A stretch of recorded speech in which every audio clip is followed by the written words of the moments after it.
Hi, my name is Jamie, and welcome to the One World, One Voice, Your Story Project. We share stories from people all over the world and from all different walks of life. Because here's the thing, no matter where you are on this wild planet, and no matter what journey you have already been on, we all have our own unique story, which brings our own unique perspectives to the table. And you never know who you might inspire or completely transform simply by getting real and sharing your story. And right now, while the whole world is dealing with COVID-19, there are 7 billion people all venturing through on their own unique path. So drop in with us to hear some of these stories. And on that note, sit back, relax, and enjoy this episode of the Corona Diaries.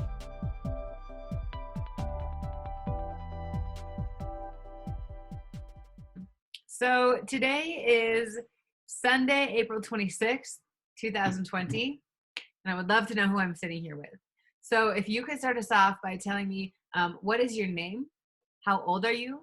Where are you in the world? So like geographically, where are you? And also physically, where is your location? And what do you do? My name is Emilia. I just turned 27 yesterday. Oh, are you still with me, Jamie? Yes, I am. Okay. Sorry, someone just called me and it just kind of kicked me out of the Zoom. Totally okay. Oh my God, I love your hair tinsel. Thanks.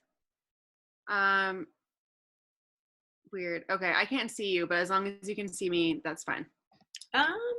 You might feel more comfortable if you can see me, to be honest. I'm just not. You can see yourself? Hold on. Are you on a Mac? Yeah, I just got this, so this is like swipe with 3 fingers. Wow, that worked. That's cool. Okay, cool. Do you want to start over? Yeah. Do you remember the questions? Yeah. All right, go for it. Alrighty. Hi, my name is Emilia. I just turned 27 yesterday. I'm in Boulder, Colorado. Happy birthday! Yeah, thank you.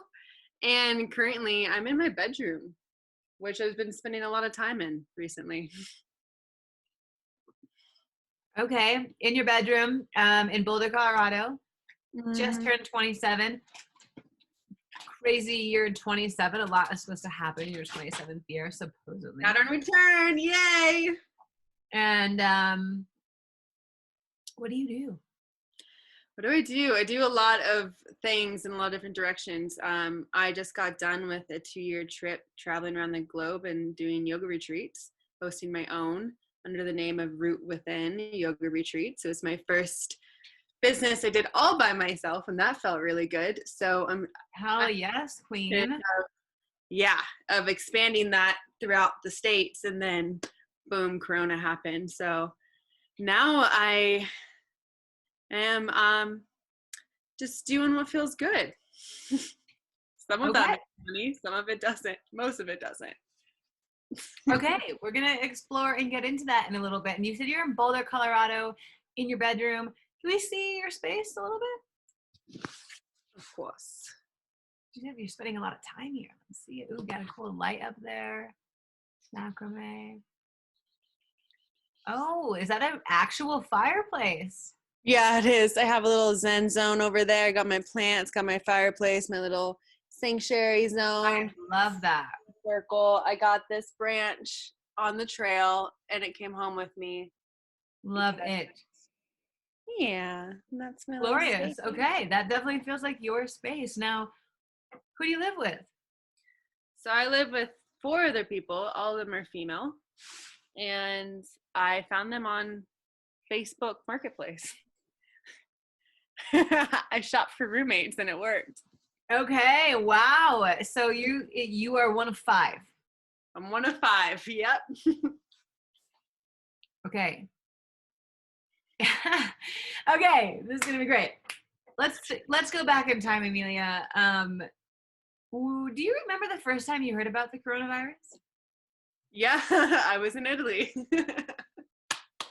I was in Italy, and it was first spreading in China.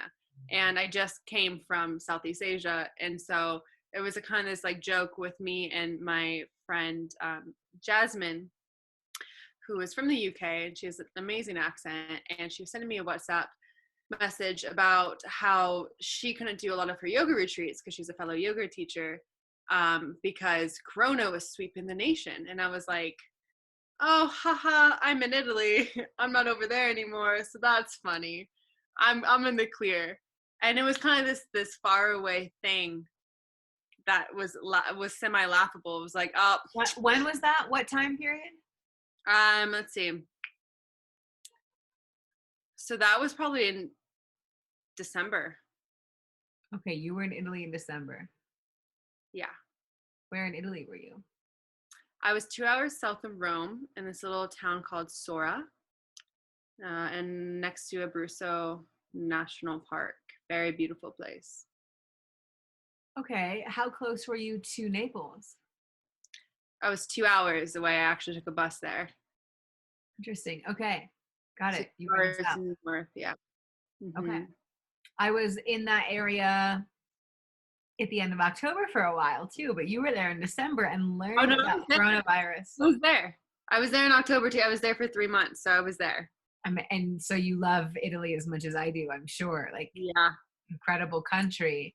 But you were there and learned about coronavirus. Oh, the irony. And you said you didn't take it serious. I mean, not that you didn't take it seriously, but it was like, thank God I'm not there. Like, I don't have to worry about it.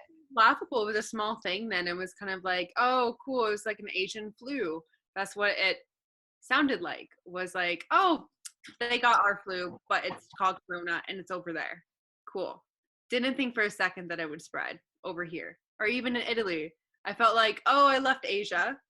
So I skirted that. Like I'm away, far away. I'm in Italy.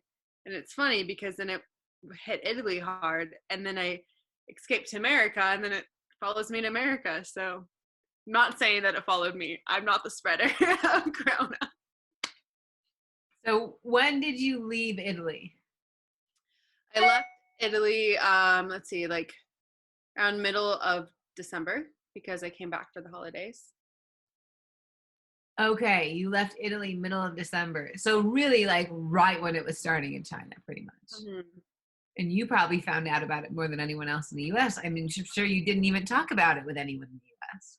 Yeah, I mean, again, it just didn't seem to be like a really big deal. Like, and how it was shared, it didn't project fear. Got it. What I heard about it was like, oh, it's just a flu. It's just a bad flu in Asia. Not that it was killing a lot of people or that it was compromising the respiratory system or anything. It was just like, oh, people are getting sick and there's this nasty virus and it's spreading to a lot of people. That's it. Got it. Okay. So, and it makes sense. I think that's how it was here. I mean, even when it was in Italy, that's how it was here still. Mm-hmm. It's like still like, oh, it's over there. I mean, kind of getting more serious. You got back to the US in the middle of December. Did they do anything at the airport? Did anyone say anything? No. No, business as usual. Okay. When, and did you forget about it kind of for a little while? And it was interesting because the last place I lived in the States before I traveled was Washington State. Outside of Seattle. So I visited Washington. So it's funny because I just traveling to like the most targeted zones and I missed it by a few weeks. So I left Washington, let's see, like a few weeks before. No, that's not true. I left Washington and then I went on a little road trip down the coast to Arizona and then to Colorado. And I remember, like in February, it was like middle February, right? That it really hit Washington. Beginning it was like end of February. Okay, yeah. So I remember I visited like end of December or whatever, and then 2.5, 3 months later, it just got hit really hard. And it was interesting because again, I was like hearing a story and it seemed so far away still. I was like, wow, I was just in Washington a few months ago, and everyone I love right outside the city in Olympia, the capital, and everything's closed down like pretty much immediately because it just spread so fast. And I was like, wow, that's crazy. But like it's still in my head, I was not thinking that it was going to spread. Like for some reason, it just didn't seem possible When did it become possible? when it was possible, when the possibility knocked at my door and was like, hey, I'm here. Yeah, when it left Washington, really. Um, and it just started traveling, and then it was just all over the news, and then it just like, beginning of March, just everyone knew about it. And I remember I was planning a fairy hair retreat. You commented on the tinsel in my hair. My girlfriend Chelsea and I were like, let's do a fairy hair yoga retreat. And so we were planning all this for April 4th.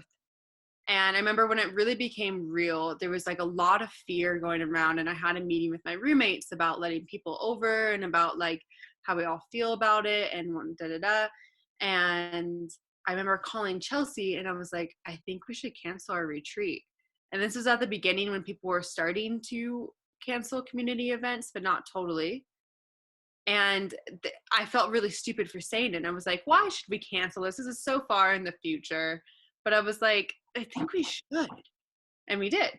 Um, and that was the very beginning of March. So here we are. April Okay. 7th. So the very beginning of March, you said we should cancel our retreat. Clearly, it was becoming a thing for you. It was affecting your life at that point, and you had talked to your roommates. Let's talk about your roommates real quick. Like, what has that been like living with four other gals? And by the way, four other gals that you met randomly on the internet. How long have you been living together? Not that long, I presume. Yeah, I moved in January 20th. So.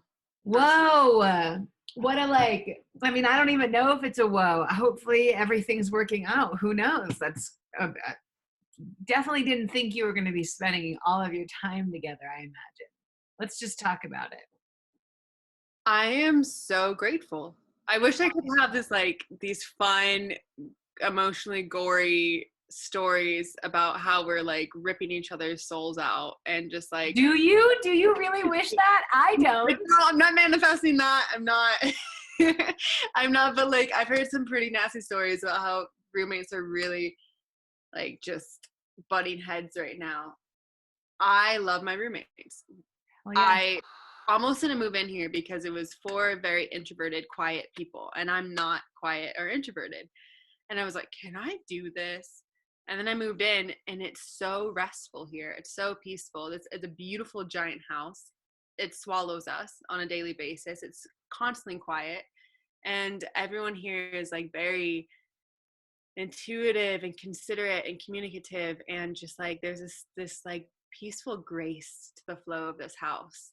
And when we feel like we need to touch base, we just ask like, hey, can we have a house meeting? And then we do, and we talk from our hearts and our minds, and we listen, and then we act accordingly. And there was a time when all four of them were like, we don't want any guests in the house. And I was like, oof, that's hard, because I was just a little bit slow to react. Like March 16th rolled around, and I was like, I still want to have sleepovers. I still want to have two people come to the house. They're quarantining, I'm quarantining. Doesn't that make sense? And then my roommate said no. And there was this inner battle. But then I was like, yo, this is a great time to practice selflessness in consideration of others. And so I completely social distanced from everyone, even though I didn't really believe in that at the time. I was like, I think it's okay to hang out with one person or two people, and just like they're your quarantine buddies. And now, like, how things have progressed, I don't really believe that anymore. But yeah, so it's been a real blessing, and it's kind of forced us into closeness, into like more than physical closeness, but emotional closeness. It's showing up as we are. It's sometimes I go in the kitchen and one of us is crying, and I go and ask if they need a hug. Sometimes they don't want to be touched. Sometimes I'm crying and it's in a public space and I don't want to be touched. And four people respect that and they still go along their daily dues. And it's really being authentic and really showing up as we are and letting ourselves be seen in that by four people that we live with. And that's really amazing to me because all of us chose to live in this house, but we didn't necessarily choose to live together. It's just, Boulder, it's cheap housing. It's impossible to live by yourself. So you kind of just squeeze in where there's room for affordability reasons. So yeah, I'm grateful. I love that. And I'm so happy for you. And I think it's beautiful. And I do think it's completely possible. By the way, I, had roommates for almost over 10 years of my life, and the best roommates I ever had, I met on Craigslist. So like, I get it. And I'm so happy for you, and your vibe attracts your tribe, right? Yep. Like, of course, that's the community that you're in. Now, you mentioned that there's been some emotional moments and you wanted to have two people. Are you in a relationship? Do you have a partner? Multiple No, partners? No. no, no. I'm switching from polyamory to monogamy. I'm trying it out. And it's hard. Been polyamorous most of my life. It's hard. So when I was saying having a person or two over, it was just like cuddle puddles or just like cuddle buddies or just like being held by someone while I was going through this really hard like relationship transition in my life and not really knowing where I stood on a relationship level or how to show up in other people's lives, but still needing to be held. So what's going on now? And how are you doing? How's your mental health? And are you able to find that with your roommates? Well, no one's holding me.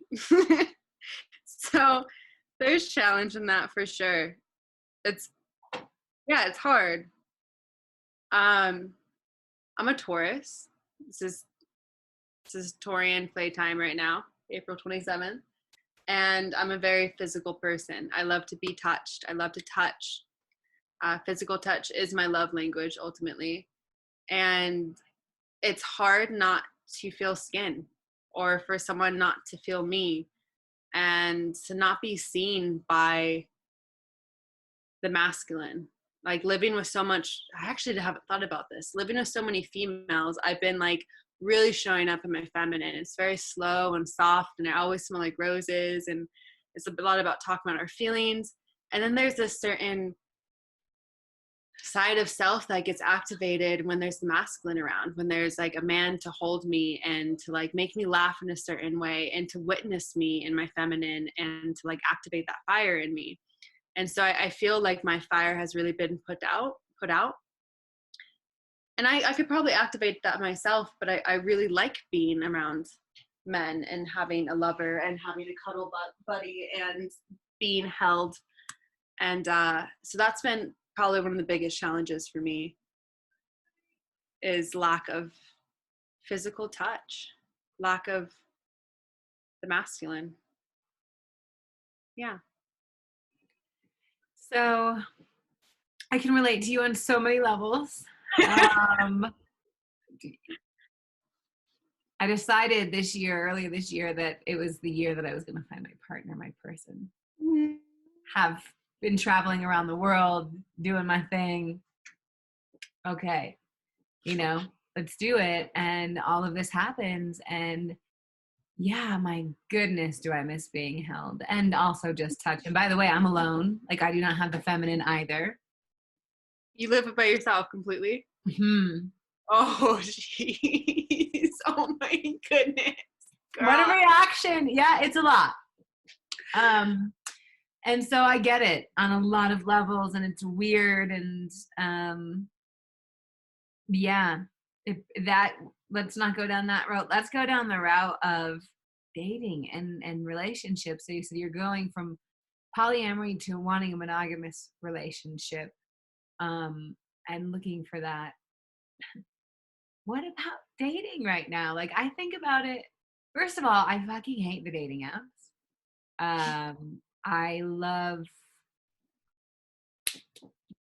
touch. I mean, talk about energy and connection. Like, I like meeting people in a genuine, authentic way. And for me, it's really hard to feel that online in these kind of like forced interactions, set up kind of. And then you're not meeting. And also then I think, when would I feel comfortable going and meeting you in person? When would I feel comfortable kissing somebody again? And then at the same time, I'm a fucking animal. And so are you. Mm-hmm. It's our nature. We need it. Like you said, need the touch, skin to skin connect. So what are we going to do? So dive into that a little bit for me, Emilia. Like, have you thought about this stuff? I think that's going to ultimately come to an act of selfishness. And I'm saying this because this is a confidential space with you. I think there's going to come a point where it's like, am I going to be scared of this virus? Or giving it to someone, which is selfish? Or am I going to go meet this man to explore and activate and release and empower my sexual side? You know, it's like that's ultimately what it comes down to. And that could be 3 weeks from now, that could be 3 months from now. Who knows? I think it's going to be a self-asked question of, are you ready? Do you feel safe? Does it feel selfish? You know, does it, like, okay, maybe the positive cases are down to like 6% of what they were. It's still an active virus in the country. Is it still selfish to go and have affection with someone you may not know or someone you do know and really greatly miss, you know? And that's I think for me, I think it's going to be a little bit earlier than later, because that's the part of me that is the most selfish, is like, I love love, I love physical touch, and I can entertain myself, I can do yoga, I can do all the things, and it's great, but like, I know that there's risk of emotional and like goddess lethargy, you know, if I don't get physical love after a certain amount of time. I've done this. I've tried to I was celibate for 6 months and never doing that again. It was a great experiment. It doesn't serve me. It doesn't. I get so energized by physical love. So I think it's actually going to be hilarious because all of these sexually stagnant people are going to get released out into the world, into the dating world, into like the physical world again. Everyone's just going to pounce on each other. It's going to be great. It's going to be like all the animals have been dehydrated and then they find a watering hole and all they just stampede towards the watering hole at the same time. Gosh, there's a part of me that wants that to be true. And there's a part of me that doesn't know. But I hear you. And also, I don't know if it's selfish. I really don't. Like, I get why you're saying that.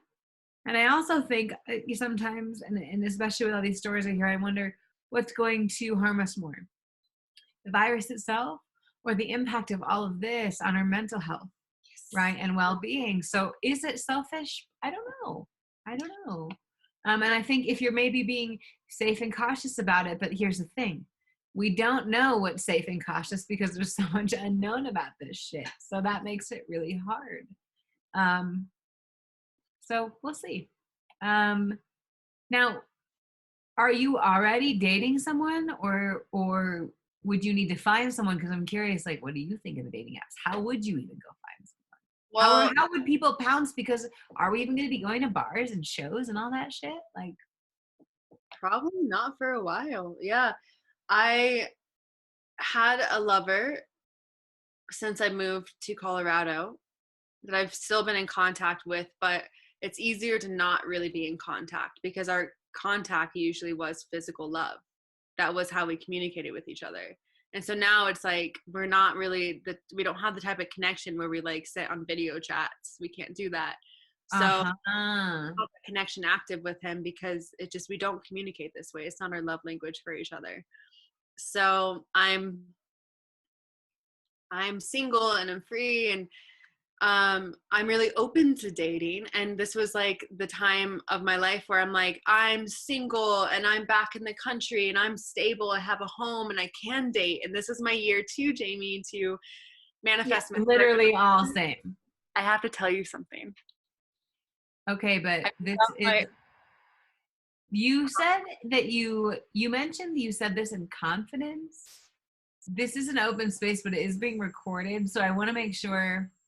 Yeah, no, that's fine. You're fine. Okay, is this part no though? Yeah, What you're no. about to say? Oh no. This is just a cute little thing I want to say. Oh, okay. Now it's like Okay. I want to tell you something. Like I'm leaning in real close. Oh, Like okay. Let's hear it. yeah, you can blast any of this. And all yeah, you can blast any of this. But when I blew my birthday candle out yesterday, I asked the birthday fairies for a partner. That was like, I want to fall in love. And that was my 27-year goal. And Yes. that's a really bad time for me right now, but I'm just going to do what I do. So Why would yeah, you I mean, say that? Excuse me though. Why would you say that? You just wish that yesterday, and then on the one hand you go, I wish I would find this, and then the next thing you go, but it's a really bad time for me. Like, no, Pat, do you know the Patterns app? yes. Yes, the Patterns app is saying it's a bad time for me, but I'm just going to do what I want anyways. It was a joke. Okay, I like that. That makes sense. um, I I like dating apps every now and then to like stimulate that energy. Sometimes I get really lazy with dating. I'm like, I don't want to talk to anyone. I just want to be with myself. And so it kind of puts me out there. And so I had this little game where like I'll pick one or two people to like give my number to and be active in conversation. And most of them I don't even meet. But then I delete the app and I feel like flirty and cute and sexy. And I'm like ready to go out there again. And so I like it for that. It's like a little activation game. Um, but it's also easy to like see humans as just like pictures on screens and not see humans as humans anymore, and just like flick, and I don't like that, and I can get into that habit every now and then. So I'm a little strict with myself. I'm like, all right, you match with a few people, you get the fuck off. Okay. Yeah. And are you talking to them right now? Yeah. Is it different now that you're in quarantine? Well, there's a lot of emotions involved, like people are going through a lot of fluctuations. So there was this one boy that's really cute and we're video chatting every night for like 2 weeks. And then he kind of just like jumped off the grid because this is hard. This is a hard time. And there's like, it's not like fun and light and flirty as it used to be. It's like, how are you feeling today? How are you dealing with this today? And these people that you haven't even met. And then like the only way of connection is through like video chatting or talking on the phone or sending photos. And then you ask that question, like, I don't know you, but how are you really feeling? Like, let's get vulnerable because we have to hold space for each other. It's a hard time collectively.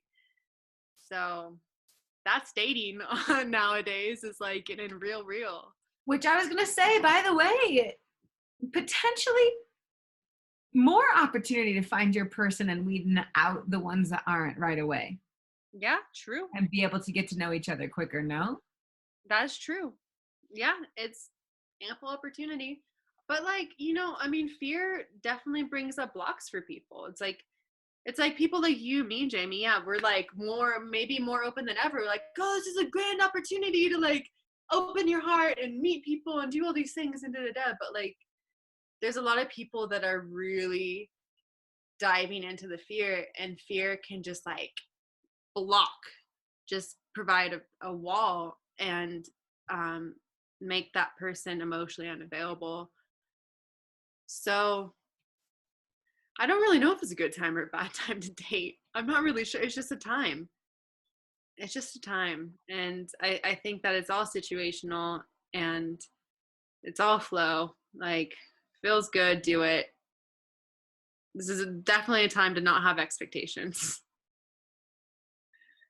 Well, I mean, here's the thing about expectations. Expectations is about placing something on the future, right? It is about the future. And that's where fear, anxiety, worry, stress, all of that live, or the Mm-hmm. past.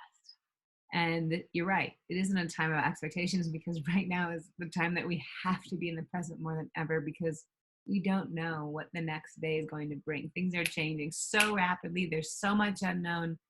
So it's the most beautiful lesson and gift and reminder of, whoa, just be present moment by moment, and no expectations, to your point. Um, Now, this isn't something that I ask everyone, but I feel the calling to ask you this, because you reached out and you really wanted to do it. And when I confirmed this with you today, you said, yes, please. Like, why did you want to do this? Is there something in particular you wanted to share about your experience or story, or that you like the concept of the project? I have no idea. Tell me, why did you want to do this? Well, because this is a chance to make history, Mm, not just with you, but collectively. This is I mean, yes, there has been another pandemic in our history before, but our age of technology and how connected we can be, this is new. This has never happened ever in the world. This is a collective pandemic that we can stay connected still through. And that's amazing. And so the last pandemic that happened, they probably had an entirely different experience because they were really, really distanced from each other. But I'm talking to you. I'm meeting you for the first time right now, and I'm distanced from you. This is a completely safe environment. That's amazing. And the way that people are showing up for each other, the way that people are organizing these self-care workshops and just cheering strangers on and donating money to strangers and helping their neighbors, it is absolutely heartwarming. Like, I have so much restored faith in humanity now.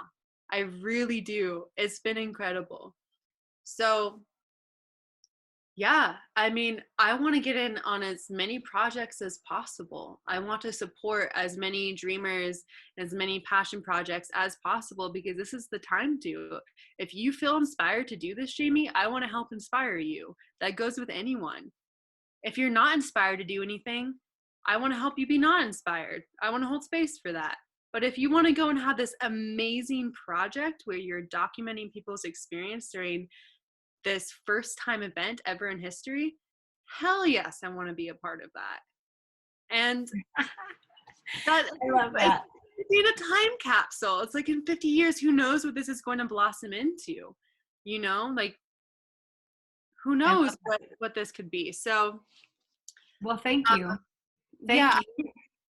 I think the biggest contribution I want to make to this project is vocalizing that I am not scared. I do not think this pandemic is a negative thing. I think this is a time for all of us to take a big, deep breath and then take a second one and have no distractions from that. For the earth itself to take a big, deep breath and not fear that won't have space for another one. That's what I think this time is for. It's just to breathe. Can we just do that together right now, really quickly? Yes. Can you guide it for us? Yes. Empty all that still air from your lungs, your mouth. Inhale fresh air through your nose. Fill up. Exhale, let it out.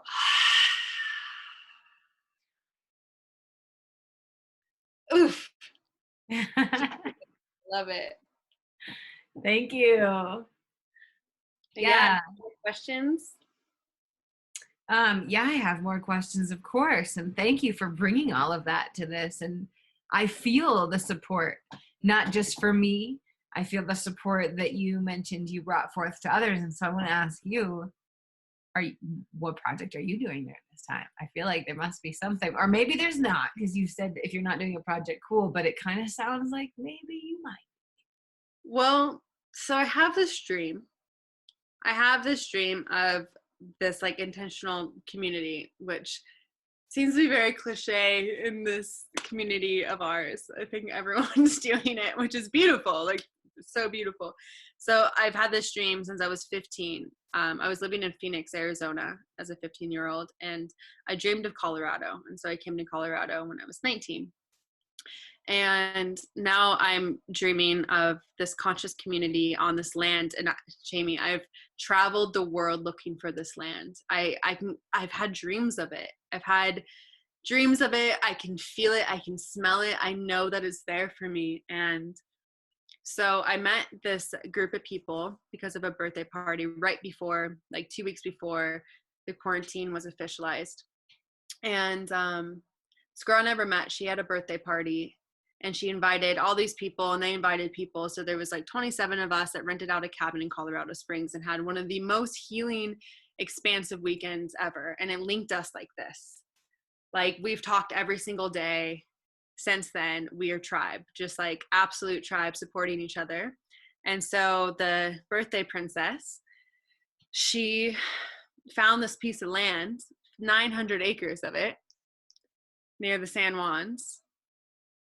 And I was married at a time in my life, my previous life. And on my wedding band, I inscribed the silhouette of the San Juans because it's my favorite mountain range ever. And so when she said, hey, yeah, there's this piece of land like right by the San Juans, and I was like, yes, I'm still married to those mountains. Yes, I'm gonna spend, I already committed my life to them, so let's do it. And so there's now 7 of us, and we're diving into this project of investing and getting a bunch of like money sponsored, and we want to make half of it a hemp farm and then half of it an active community, and have so many branches of community, just community in all the different forms and all the different shapes and ways. And of course, yoga retreats. We want to host music festivals and gatherings on the property and just have it just like the ultimate community land. And of course, like foster health in the land and create a active farm and have people come and eat the food and just like take care of each other, take care of the land. This is the time for it. If anything, if there is any fear in my heart, it's for the collapse of this society and any stable form. And so it's a great time to get your best friends and buy some land and make community happen. So that's my project now. It's a lot of work. So yeah. It sounds like it is beautiful work and absolutely worth it. And I'm so fucking stoked for you. How amazing. And like, wow. The universe is magic. It really is. And you know, it's it's quite crazy because you should know I spoke to a guy earlier today. His name is Luciano, and he is in the Netherlands, and in a place called Groningen.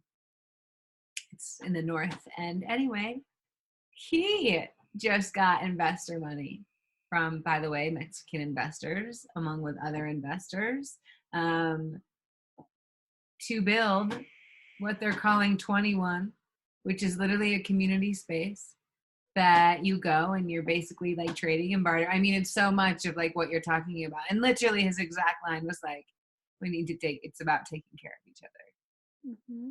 Which is what you just said. And you also said a couple minutes ago, like, this has shown me so much faith in humanity. It's absolutely beautiful. And what you two both did today is exactly what you just said. And it is happening all over the place. And it's really fucking cool. So thank you for doing your project. I can't wait to see what happens. I'm going to check back in with you.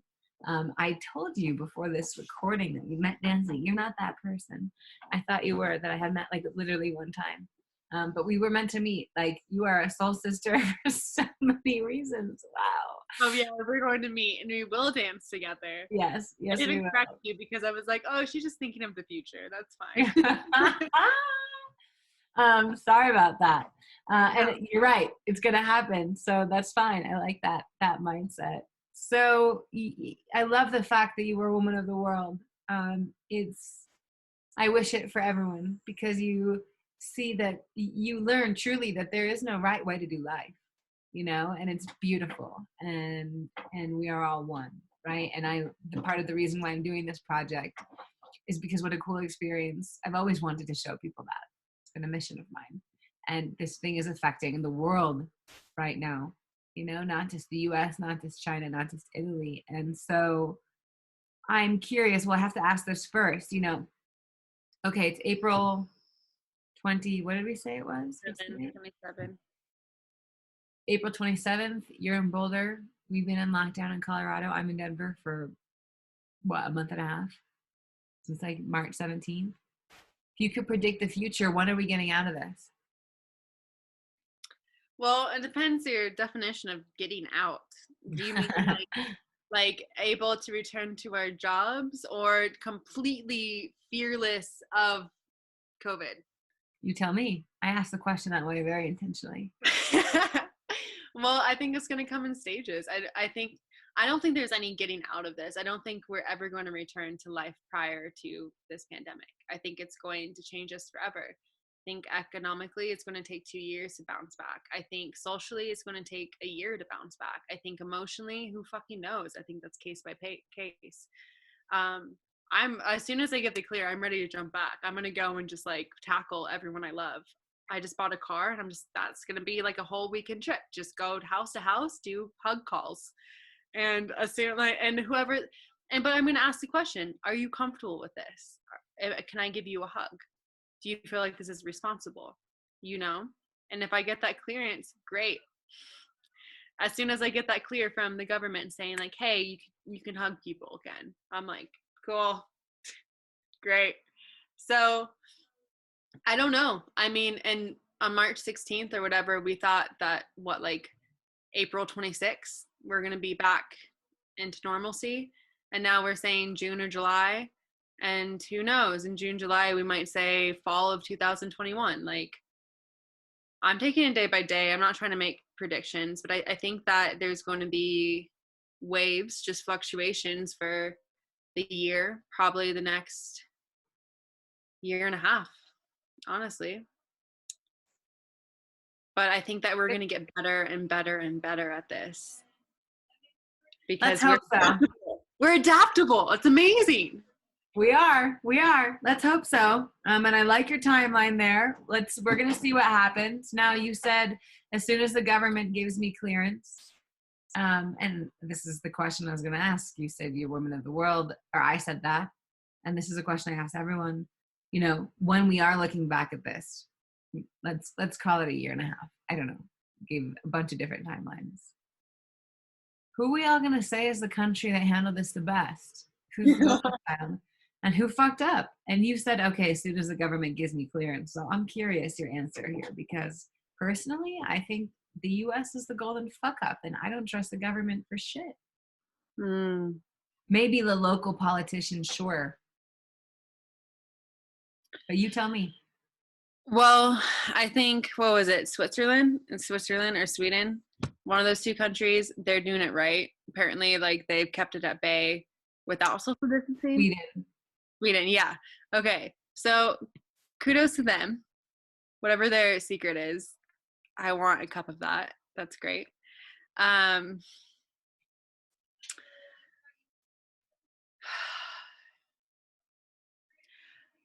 honestly don't feel like America is the golden fuck up. 2 years ago, I would have said that because I didn't like this country for numerous reasons, and that's why I left it.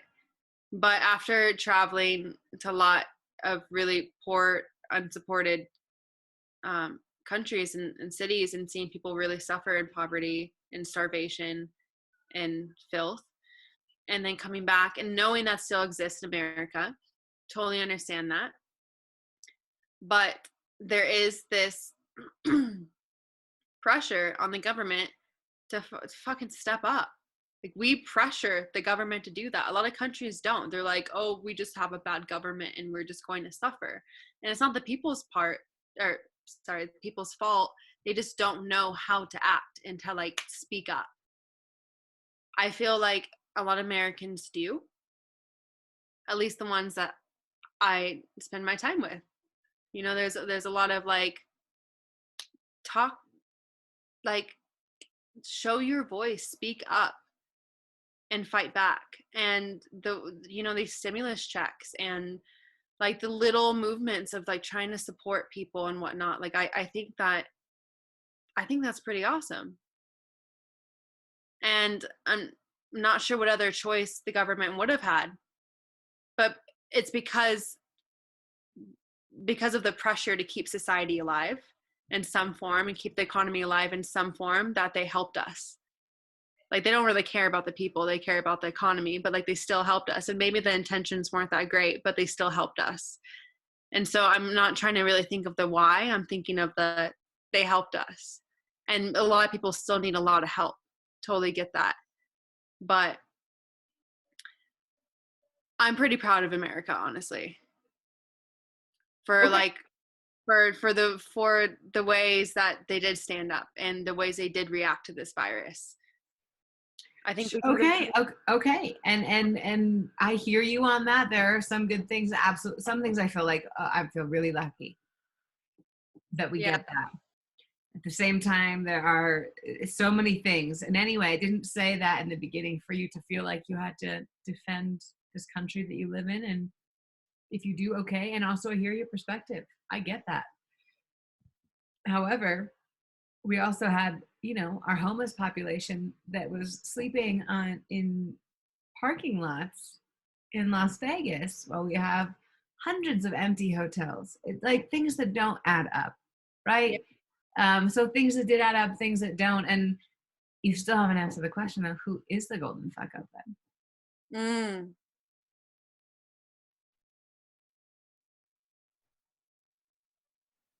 I don't know. I think we're all the golden fuck up. I think as soon as it started spreading, we should have just shut all travel down. The fact that we're like, oh wow, there's a sneaky virus that's just traveling all over the world. I think as soon as it started spreading throughout Asia, we should have just closed our borders. So I think that was a collective decision, is that like the world didn't act fast enough because this is a first time.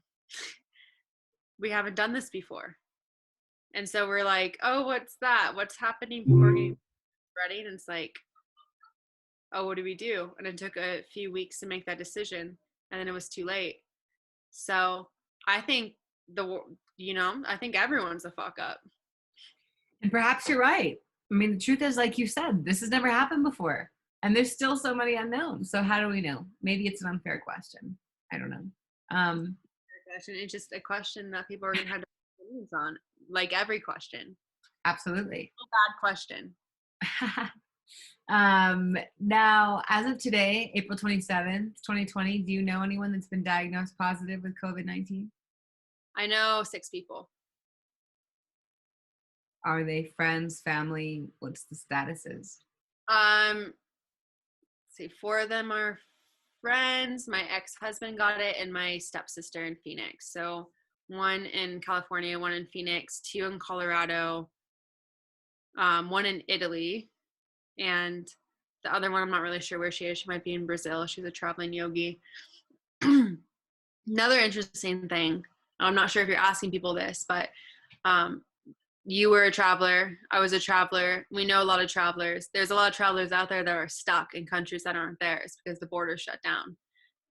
And that's a really interesting situation because their visas are expired. They can't travel. They're out of money. They have no support. A lot of the country is shut down. And a lot of these countries don't have the infrastructure of America.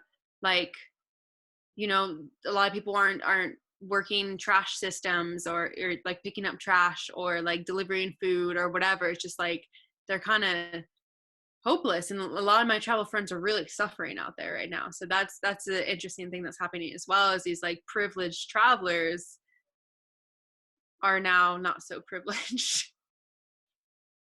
There are crazy stories all over the place. It's insane. It's Yeah. insane. Okay, so I know, did they all survive, all 6 of these people? Yeah. There was varying degrees of intensity from their experiences. from like, oh, I just lost my sense of smell and I had like some body aches and fatigue, to like I was out hard for 2 weeks. So yeah, my ex-husband actually, he think he got it back in January because he had this really, really, really nasty flu-like thing, and he hasn't gotten tested to see if he's had it. But yeah, and it had him out for like almost 3 weeks, and he like couldn't figure out what it was, and it was like all the symptoms were the same as COVID, and it spread around his workplace, and then it just went away. So interesting. Interesting. So you said 6 people, hard and fast, yes, but you actually don't know clearly one of them if they got the test. And a lot of people I ask say, officially or unofficially? It's just like there's not enough testing, or maybe it was beforehand, before they even were talking about it. I mean, the truth is there's just no way the numbers are accurate at all. So we'll see. Okay, my last question, and by the way, I hope it stays that way, that it's only that number and that nobody gets super harmed from it. Let's hope that for you and everyone else. My last question, and you talked about this a little bit throughout, but I agree with you. There are so many beautiful, good things that are happening already and that will continue to happen from this. One of the beautiful things about humans is that when we are backed up in a corner, it's crisis mode. It's actually when our spirit shines the most. I think we have to. So anything you want to add to the good that you're already seeing come out of this? And also anything you want to say about the good that you think will come out of this in the future? Oh, I think there's so much good. So it's really beautiful. There's this 12-year-old boy. I don't know why his parents let him do this, but he makes a bunch of sandwiches and he rides on his bike, and I see him almost every single day. And he drops off sandwiches to all of the old people in my neighborhood. And he just drops it at the door and runs back to his bike. That is beautiful. That is faith. That is absolute, just, that's the essence of the child, you know? It's And the beautiful. parent, I mean, the whole thing is beautiful. That is And one. one act of kindness, one out of millions that are happening, is a domino effect, because just like you said, Jamie, is when the darkest times is when people shine the brightest, because they have to. And that child is already shining bright, because that's the essence of children. But I hope that sticks with him. I hope when he's 17, 27, 37, he looks back to when he was on his bicycle handing out sandwiches, and he remembers that as kindness. And I hope that changes his life. I think a lot of lives are changing, and I think it's putting into perspective what really matters. I work for this business called Purium too, and it's like superfoods. You know Purium. It's in our tribe. And it's amazing. Like, people are really prioritizing health. Like, we're just almost sold out. Like, and it's sad, a lot of businesses are collapsing right now, and the ones that are selling supplements and health products are thriving right now, because people are like, oh my God, health matters, immunity matters. How can I support my immunity? How can I naturally do this? Like, I go to National Grocers, and like all immunity supplements and everything are gone. And that makes me smile. I'm like, yeah, people are being healthy. I love it. So if people can come out of this a little bit healthier, with a greater sense of community and a greater sense of appreciation for what matters to them, that's beautiful. I think that's positive. I agree. I couldn't agree more. And I can feel, it's been so nice talking to you, because I can feel the joy and the lightness and the ease in all of this for you. Not to say that it is all the time, but when you talk about the good, I can feel it from you. So thank you. Thank you for being you. Thank you for seeing that, and bringing that, because like you said, it does spread. You see it and you can't help but be infected by it. So please keep spreading it and seeing it. And is there anything else that you want to say or share, have documented, kept on recording, share with the world, whatever. As of I today, can April see 22nd. Denver now. What'd you say? Boulder, I can see Denver. The smog is gone. Just want to share that. I want that to be documented. The Denver smog is completely gone. It is blue skies over the city. So that's cool. That's really cool. That's really cool. Wow. I didn't even realize that. And I'm in Denver. Yeah, I love that. your air, girl. I love it. So that's something to be grateful for. Definitely. Definitely. Anything else? Thank you. Thank